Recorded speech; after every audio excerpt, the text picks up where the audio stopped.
Yo, Retro Future. Good day, ladies and gentlemen. It is I, Dangit Lexicon, and welcome by what I guess we should describe as another episode of Steampunk-ish. Yeah, remember when I did those?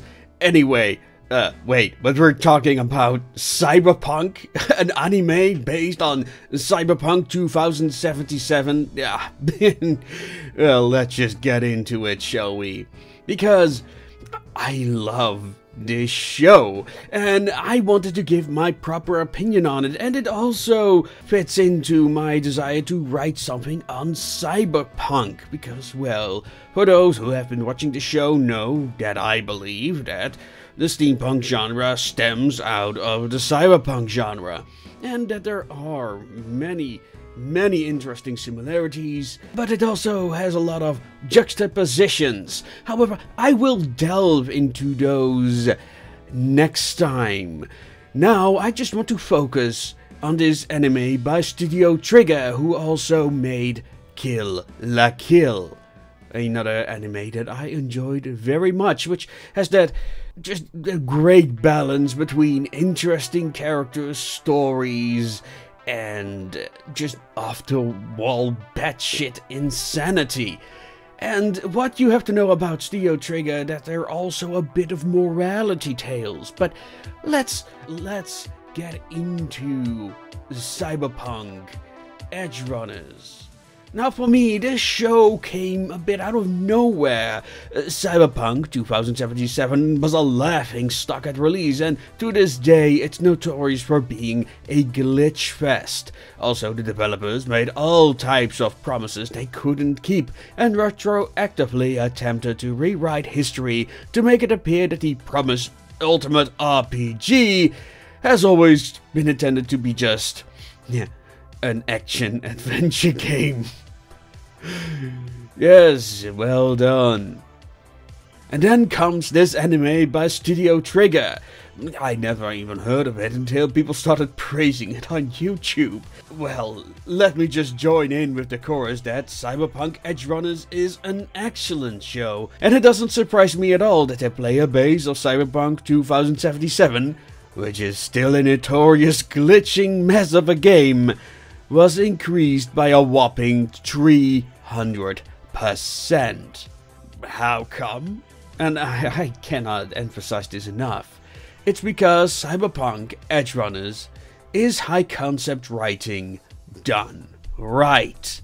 Now, is it perfect? Absolutely not. Is it formulaic? Perhaps. Is it predictable? Somewhat. But I prefer formulaic over the obtuse shows that change their scripts over and over like raised by wolves, as they appear to be changing the characters' backgrounds on the fly to subvert your expectations. For me to keep watching, I would like to know what a character's motivations are and what to look forward to. Seriously, this mystery box nonsense needs to stop. So, what is the plot of Edgerunners?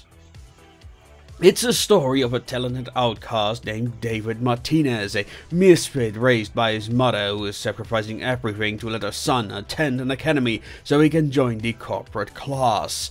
Despite being a top student, he doesn't fit in and his behavior nearly gets him expelled. And then his mother dies in a tragic traffic accident, leaving him alone and with crippling debt.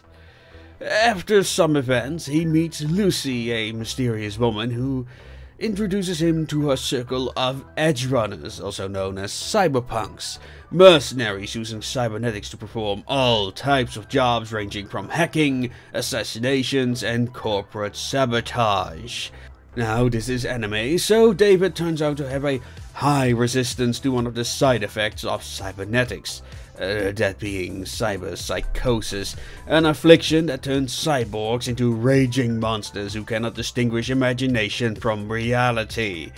David joins a crew of such Edgerunners, and that's the show in a nutshell.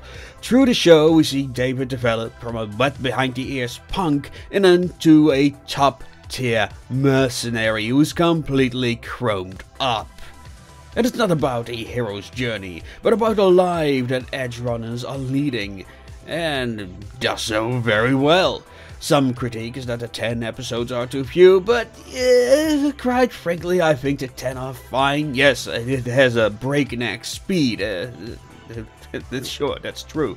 But considering what they were going for, I think additional episodes may have dragged down the pacing in all the wrong ways. And considering anime and their tendency to expend on themes, I think that's a good thing.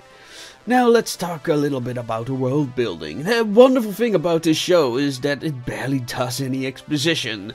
No history of Night City, and that's Night with a K, or the corporations, no explanation why hackers need to bath in ice in order to go on a deep dive. That's probably the reason why the player base exploded. The series makes you want to learn more about the world, which is precisely what an excellent high concept series needs to do.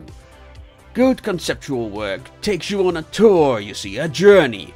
It reminds me of my vacations to France or Germany, where you are on the road to your destination and then you see a castle or old industrial complex in the distance and you're like, oh, what is that?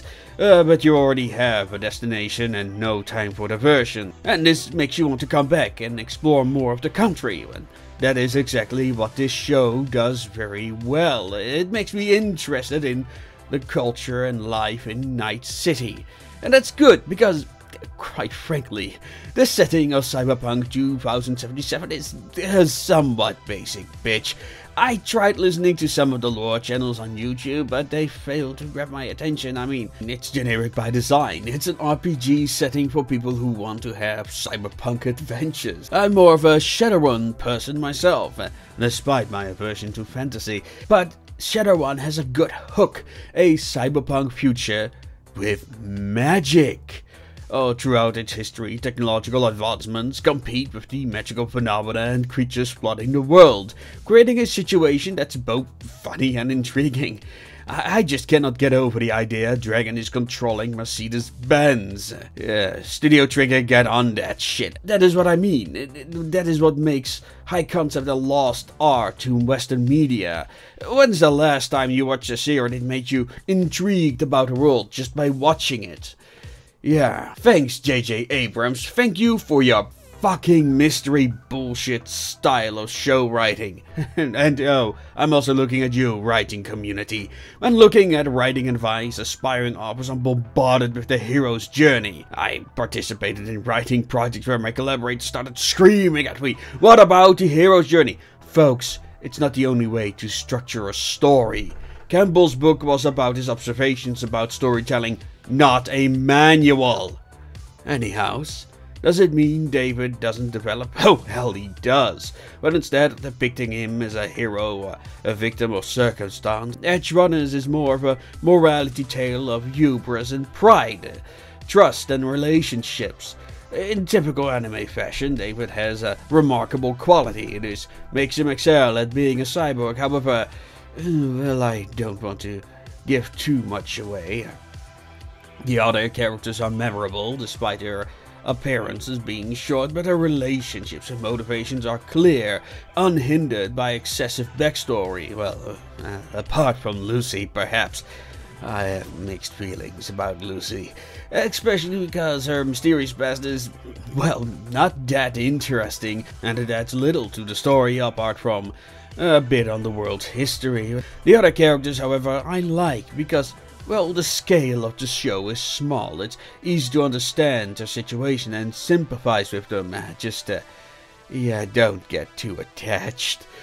Now, let's talk about the aesthetics. On its own, Edgerunners looks great. It makes good use of lighting, probably as a cost-saving measure as well, but it works. Night City looks like a dump reflecting the dysfunctional society where it's every man for himself, and many people retire themselves to the confines of the Matrix.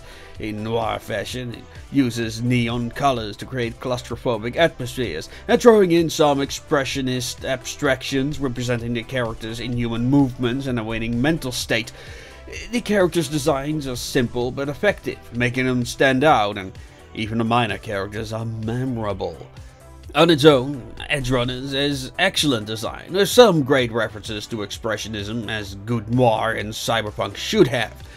More importantly, they did so with great restraint, adding to the scene rather than being the main focus, something that's often lacking in a lot of cyberpunk anime like Ghost in the Shell or Serial Experiment Lane. The only complaints I have are the Lupin the Third-esque car chases in which trucks are bouncing around like beach balls without even getting their paint scratched. I guess they're struggling to make these visually interesting on their production schedule. It just feels somewhat inconsistent in tone. Then again, it gets quite over the top in the last few episodes. This brings me a little bit into the bigger discussion of things. There's this current overall trend that I noticed in contemporary cyberpunk. This I will discuss in my next video on the aesthetics and themes of cyberpunk, but it all becomes very indistinguishable from other sci-fi, and that's a big shame. And I mean, when a show that takes place in space looks more cyberpunk than your, well, show that's called cyberpunk, I don't know. However, when it comes to the thematic elements of the cyberpunk aesthetic, again, the expressionism, the noir elements, and the characters' themes, it's, well, amazing what they've done with it, especially in 10 episodes, and, well, some other contemporary series that last for bloody seasons. So yes, Cyberpunk Edgerunners, go watch it. Which is more of a recommendation than a full review, but I want to save the themes and other things for next time, because, well, Edgerunners as a work of cyberpunk, it might actually be one of the best cyberpunk works in fiction that I've seen, period. I mean, yeah, I will always love Ghost in the Shell, standalone complex, but Edgerunners is, in 10 episodes condensed, what cyberpunk should be about. And with that, if you enjoy these videos, don't forget to like and share and subscribe. And yeah, our next book is coming up in a few months. I'm sure you cyberpunk aficionados will enjoy that too. And with that said, I'm going to bid you adieu, and as always, make things your way.